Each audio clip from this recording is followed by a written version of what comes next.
Diesel ભરીને જતી માલગાડીમાં વિકરાળ આગ લાગવાની ઘટના સામે આવી છે। તમિલનાડુના ચેન્નઈ પોર્ટથી ડીઝલ ભરીને જતી હતી ટ્રેન તિરુવલ્લુર પાસે માલગાડીમાં અચાનક આગ લાગી। ટ્રેનના 4 ડબ્બા ટ્રેક પરથી ઉતરી ગયા। ફાયર બ્રિગેડે આગ પર કાબુ મેળવવાના પ્રયત્ન કર્યા। 4 ડબ્બામાં આગ લાગતા અન્ય 48 ડબ્બા છૂટા કરાયા। ચેન્નઈ અરક્કોન વચ્ચે ટ્રેન વ્યવહાર ખોરવાયો છે। તંત્રએ લોકોને માલગાડી નજીક ન જવા માટેની પણ સૂચનાઓ આપી છે। માલગાડીમાં જ્વલનશીલ ડીઝલ હોવાથી દૂર રહેવા માટે अपील કરવામાં આવી રહી છે।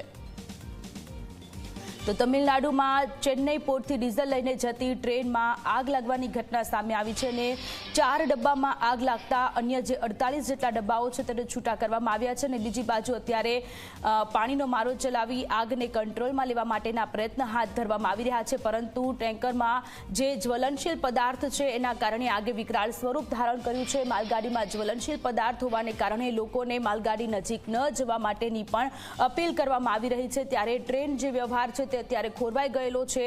ડીઝલ ભરેલી માલગાડીમાં આગ લાગવાની ઘટના સામે આવી છે અને એમાંથી 4 જેટલા ડબ્બાઓમાં આગે વિકરાળ સ્વરૂપ ધારણ કર્યું છે। અન્ય 48 જેટલા ડબ્બાઓ છૂટા કરવામાં આવ્યા છે અને લોકોને અપીલ કરવામાં આવી રહી છે કે લોકો માલગાડી નજીક ન જાય।